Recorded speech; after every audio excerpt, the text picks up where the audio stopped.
Every river remembers. The Nile remembers more than most.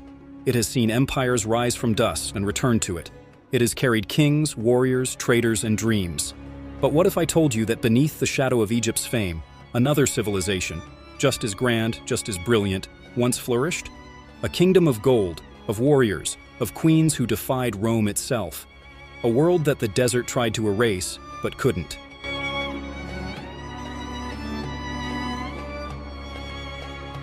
This is the story of Nubia, the forgotten empire of the Nile. Welcome to Data Current TV. I'm your guide on today's journey through history's buried heart. If you love stories that connect the ancient with the human, you're in the right place. So sit back, imagine the heat of the sun on sandstone, and let's sail upriver into the land of gold. Segment 1. The Land of Gold. They called it Nubia, from the word nub, meaning gold. And gold was everywhere, in its hills, its rivers, even in the shimmer of its myths. Nubia stretched for hundreds of miles along the Nile, from the southern edge of Egypt, deep into modern-day Sudan. To its north, the powerful Egypt we all know. To its south, mysterious lands of trade and promise. And right in the middle, a people who thrived between both worlds. It wasn't an empty desert. Imagine green riverbanks lined with crops, wheat, barley, figs, children playing by the water while traders loaded boats with incense and ivory. It was here, around 3800 BCE, that the first Nubian villages took root, older than most cities on Earth. Their pottery, fine black-topped ware, still amazes scientists today. They shaped beauty from mud and purpose from earth. Segment 2. The First Kingdoms. Thousands of years before the pharaohs built pyramids, the Nubians built Kerma, one of Africa's first great cities. Its walls rose from sun-dried mud brick. Its temples glowed with sacred fires, and in its center stood a massive structure called the Defufa. Part temple, part fortress, part mystery. Kerma wasn't a small kingdom. It was a rival to Egypt itself. While Egyptian scribes wrote on papyrus, Kerma's people wrote their legacy in stone and in gold. They traded cattle, ebony, and slaves, and their rulers were buried in tombs so vast that Egypt took notice.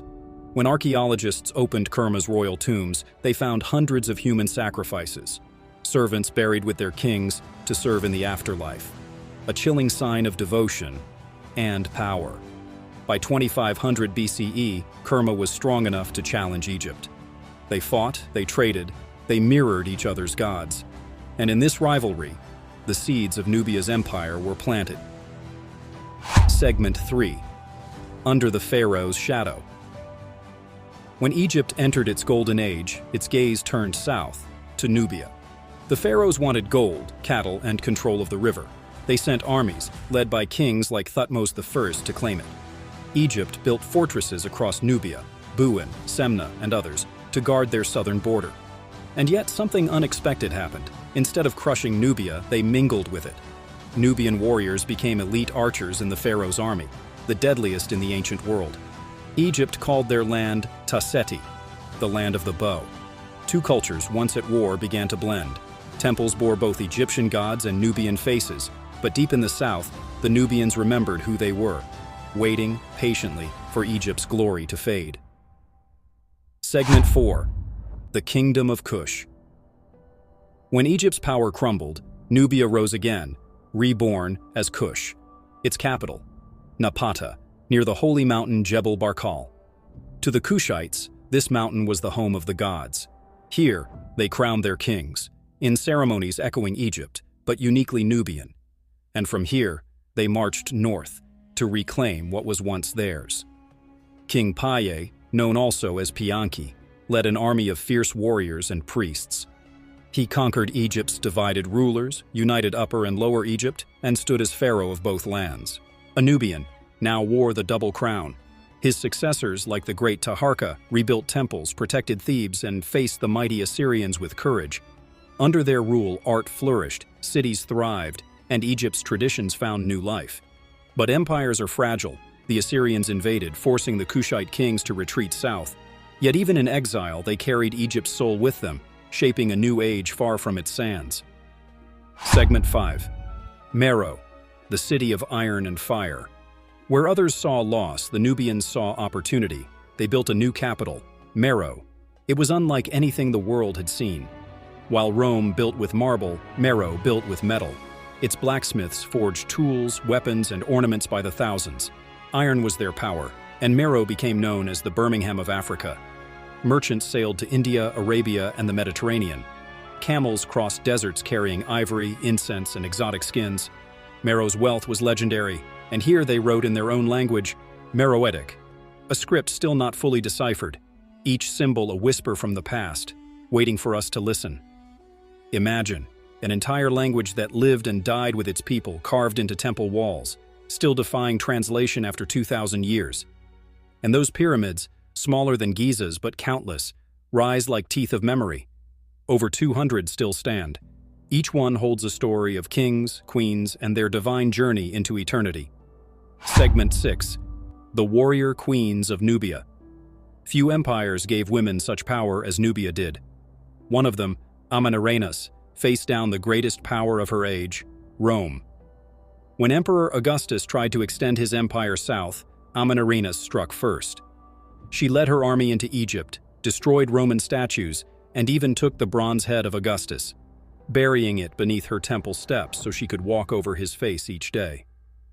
A queen who made Rome kneel. And though she lost an eye in battle, history remembers her as the one-eyed queen who defied an empire. Segment 7. Decline of a Golden Age. No civilization lasts forever. For Meroe, decline came slowly, not from war, but from time. Iron furnaces devoured the forests around the city. Trade routes shifted toward the Red Sea. The old gods faded as Christianity spread. And then, around the 4th century CE, silence. Invaders from the kingdom of Axum dealt the final blow. Meroe fell, and the sands reclaimed its bones. Segment 8. The Christian Kingdoms. But Nubia's story didn't end. From its ashes rose 3 new Christian kingdoms, Nobadia, Makuria, and Alodia. They built cathedrals, painted vibrant frescoes of angels and saints, and forged a new identity. Makuria became so strong, it defeated Arab armies and signed a peace treaty with Muslim Egypt, one that lasted nearly 600 years, a record of coexistence the medieval world rarely knew. In a land of shifting faiths and empires, Nubia remained resilient, changing its face but never its soul. Segment 9. What made Nubia different? So what made Nubia stand apart? It wasn't just wealth or war, it was balance. Nubia sat between worlds, Africa and the Mediterranean, tradition and innovation, the seen and the spiritual. Its people mastered the art of adaptation. Where Egypt built for eternity, Nubia built for survival. They embraced trade instead of conquest, faith instead of fear. And when one kingdom fell, another rose, carrying forward the same spirit in a new form. Segment 10. The Modern Nubians. Today, Nubia still lives. You can hear it in the songs of the Nile boatmen, see it in the bright homes of Aswan and northern Sudan, and feel it in the pride of a people who know their ancestors once ruled an empire of gold. In the 1960s, when the Aswan High Dam threatened to flood ancient Nubia, archaeologists and locals raced against time. Temples like Abu Simbel were cut into blocks and moved, a miracle of preservation. But many villages were lost beneath the waters. Imagine leaving behind not just your home, but the tombs of your ancestors, knowing that 1,000 years of history would sleep beneath the waves. Even there, Nubia endures, in song, in memory, in the silence of the river that remembers. Imagine leaving behind not just your home, but the tombs of your ancestors, knowing that 1,000 years of history would sleep beneath the waves. Even there, Nubia endures, in song, in memory, in the silence of the river that remembers. Segment 11. Rewriting history. For too long, history told us civilization came from north to south, from Europe and Egypt downward. But Nubia proves it flowed both ways. Africa was never a receiver. It was a giver of kings, art, language, and legacy. From Kerma to Kush, from Meroe to Makuria, Nubia's story spans over 3,000 years. longer than most empires we study today. And yet, it's still missing from textbooks, from museums, from memory. It's time to remember. The river never forgets. As the sun sets over the Nile, the air hums with secrets. Civilizations fade, but their stories, their spirit, never really die. Egypt may have built the pyramids we all know, but south of its sands, another people built their own. Smaller, yes, but no less eternal. The river still flows, and in its depths, it still whispers the name Nubia. Thank you for watching Data Current TV. If this journey through Nubia moved you, leave a like, share it with a friend, and tell us.